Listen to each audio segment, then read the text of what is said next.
Might I have a bit of earth? Mary asked. She was no longer the contrary little girl who had arrived at Miss Southwaite Manor. The fresh air and the prospect of a secret garden had awakened something in her. She wanted to plant seeds and make things grow. Martha, seeing the change in her, was happy to help. "There's a bit of a garden no one uses," she said. "You could have that."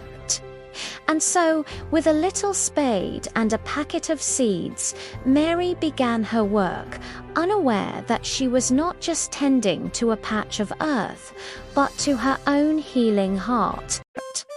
Mary ran so fast that she was rather out of breath when she reached her room. Her hair was ruffled on her forehead, and her cheeks were bright pink. Her dinner was waiting on the table, and Martha was waiting near it. "That's a bit late," she said. "Where has that been?" "I've seen Dickon," said Mary. "I've seen Dickon.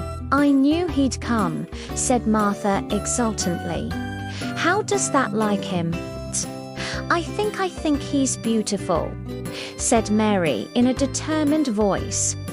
Martha looked rather taken aback, but she looked pleased. "To all," she said, "he's the best lad as ever was born, but us never thought he was handsome. His nose turns up too much." "I like it to turn up," said Mary.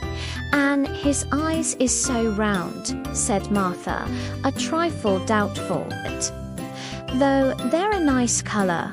I like them round," said Mary. "And they are exactly the colour of the sky over the moor." Martha beamed with satisfaction. "Mother says he made AM that colour with always looking up at th1 birds and the clouds. But he has got a big mouth, hasn't he? Now." "I love his big mouth," said Mary obstinately. "I wish mine would just like it." Martha chuckled delightedly. "It look rare and funny in thy bit of a face," she said, "but I know it would be that way when that saw him." "How did that like the seeds and the garden tools?" "How did you know he brought them?" asked Mary. "I never thought of him not bringing a man. He'd be sure to bring me if they were in Yorkshire. He's such a trusty lad." Mary was afraid that she might begin to ask difficult questions, but she did not.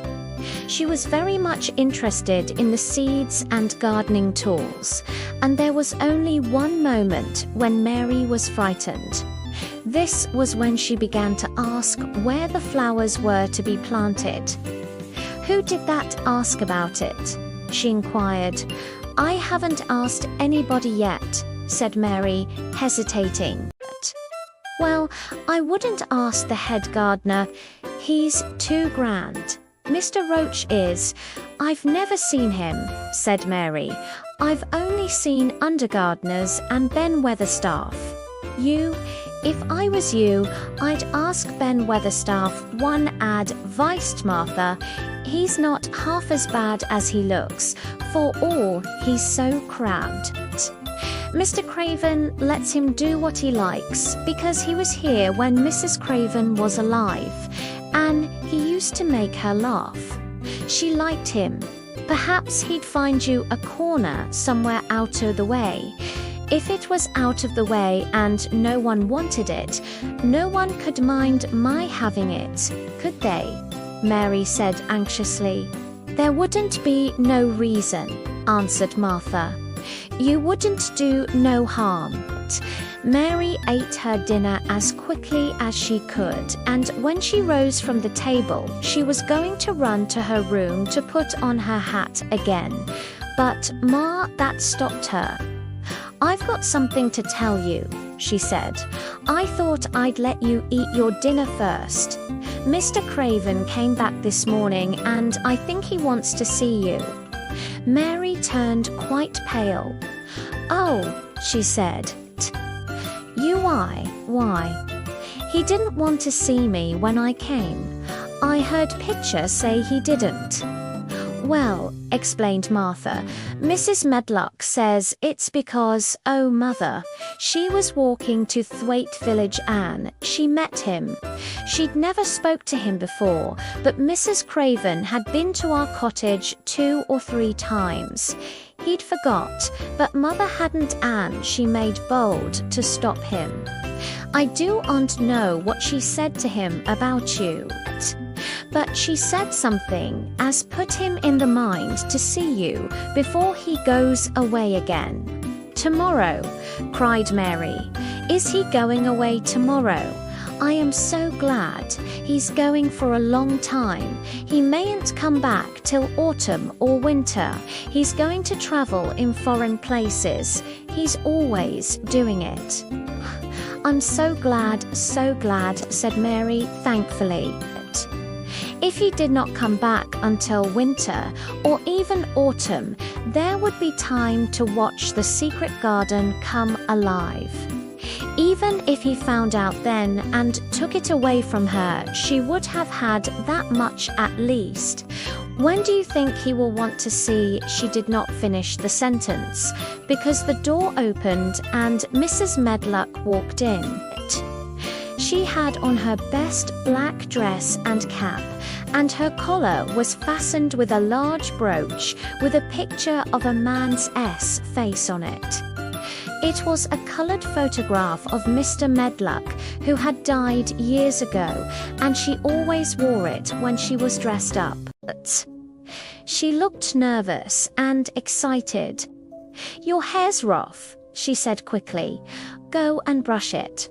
Martha, help her to slip on her best dress. Mr. Craven sent me to bring her to him in his study." All the pink left Mary's cheeks. Her heart began to thump, and she felt herself changing into a stiff, plain, silent child again. She did not even answer Mrs. Medlock, but turned and walked into her bedroom, followed by Martha. She said nothing while her dress was changed and her hair brushed, and after she was quite tidy, she followed Mrs. Medlock down the corridors in silence. What was there for her to say? She was obliged to go and see Mr. Craven, and he would not like her, and she would not like him. She knew what he would think of her. She was taken to a part of the house she had not been into before. At last, Mrs. Medlock knocked at a door, and when someone said, "Come in," they entered the room together. A man was sitting in an armchair before the fire, and Mrs. Medlock spoke to him. "This is Miss Mary, sir," she said. "You can go and leave her here. I will ring for you when I want you to take her away," said Mr. Craven. When she went out and closed the door, Mary could only stand waiting, a plain little thing, twisting her thin hands together. She could see that the man in the chair was not so much a hunchback as a man with high, rather crooked shoulders, and he had black hair streaked with white. He turned his head over his high shoulders and spoke to her. "Come here," he said. Mary went to him. He was not ugly. His face would have been handsome if it had not been so miserable. He looked as if the sight of her worried and fretted him, and as if he did not know what in the world to do with her. "Are you well?" he asked. "Yes," answered Mary. "Do they take good care of you?" "Yes." He rubbed his forehead fretfully as he looked her over. "You are very thin," he said. "I am getting fatter." Mary answered in what she knew was her stiffest way. What an unhappy face he had. His black eyes seemed as if they scarcely saw her, as if they were seeing something else, and he could hardly keep his thoughts upon her. "I forgot you," he said. How could I remember you? I intended to send you a governess or a nurse or someone of that sort, but I forgot. Please, began Mary. Please, and then the lump in her throat choked her. What do you want to say? He inquired. I am too big for a nurse, said Mary. And please don't make me have a governess yet. He rubbed his forehead again and stared at her. That was what the Sowerby woman said, he muttered absent-mindedly. Then Mary gathered a scrap of courage. Is she, Martha's mother? She stammered. Yes, I think so, he replied. She knows about children, said Mary. She has 12. She knows it. He seemed to rouse himself. What do you want to do? I want to play out of doors, Mary answered, hoping that her voice did not tremble. I never liked it in India. It makes me hungry here, and I am getting fatter. He was watching her. Mrs. Sowerby said it would do you good. Perhaps it will, he said. She thought you had better get stronger before you had a governess, but it makes me feel strong when I play and the wind comes over the moor, argued Mary. Where do you play? He asked next. Everywhere, gasped Mary. Martha's mother sent me a skipping rope. I skip and run, and I look about to see if things are beginning to stick up out of the earth. I don't do any harm. Don't look so frightened, he said in a worried voice. You could not do any harm, a child like you. You may do what you like. Mary put her hand up to her throat because she was afraid he might see the excited lump which she felt jump into it. She came a step nearer to him. May I? She said tremulously. Her anxious little face seemed to worry him more than ever. Don't look so frightened, he exclaimed. Of course you may. I am your guardian, though I am a poor one for any child. I cannot give you time or attention. I am too ill and wretched and distracted, but I wish you to be happy and comfortable.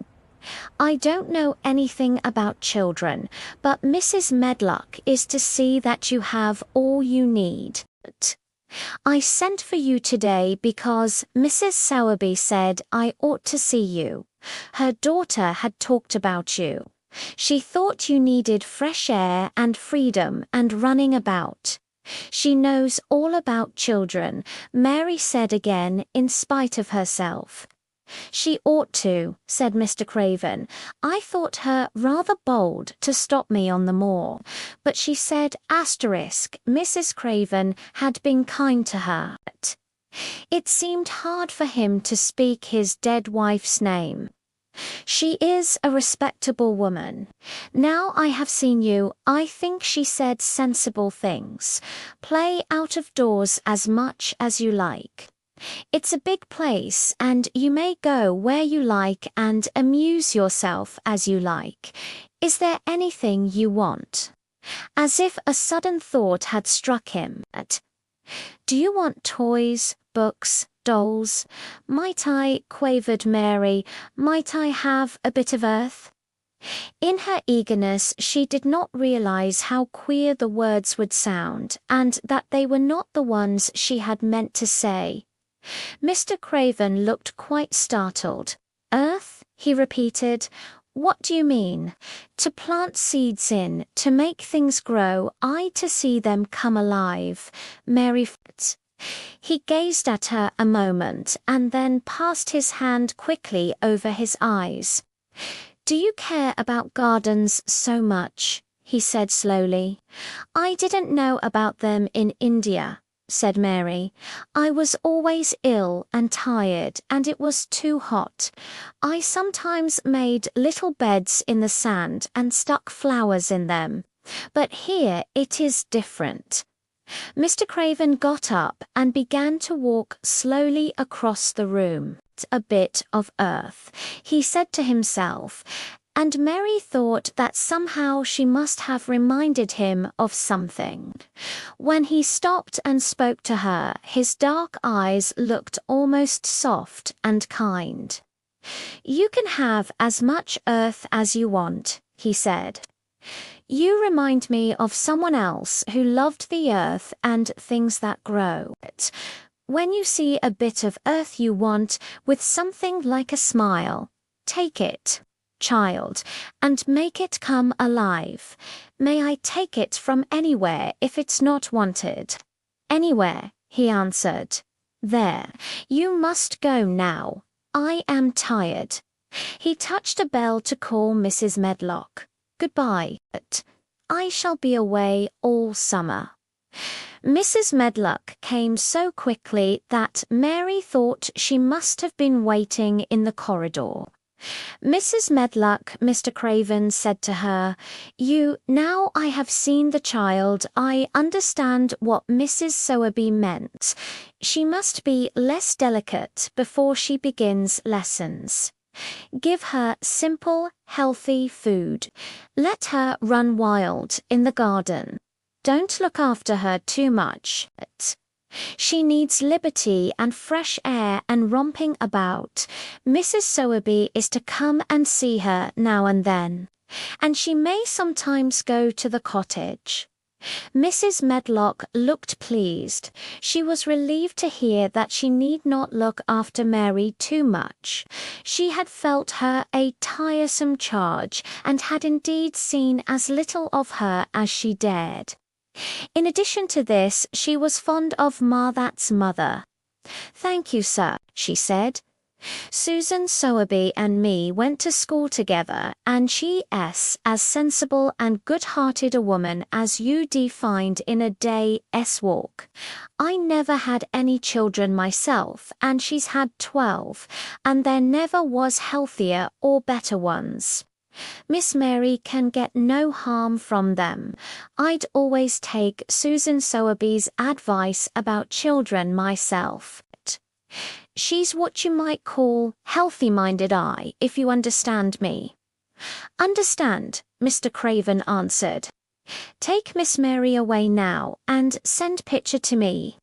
When Mrs. Medlock left her at the end of her own corridor, Mary flew back to her room. She found Martha waiting there. Martha had, in fact, hurried back after she had removed the dinner service. "Cottage, I can have my garden," cried Mary.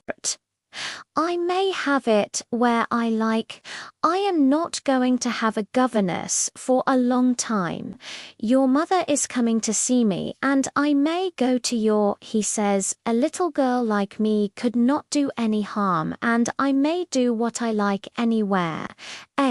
Said Martha delightedly.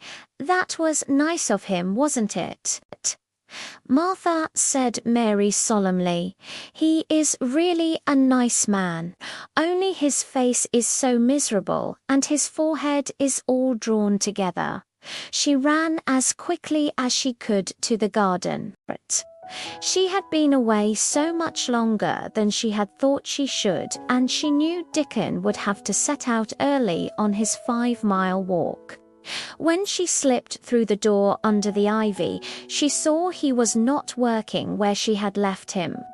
The gardening tools were laid together under a tree. She ran to them, looking all round the place, but there was no Dickon to be seen.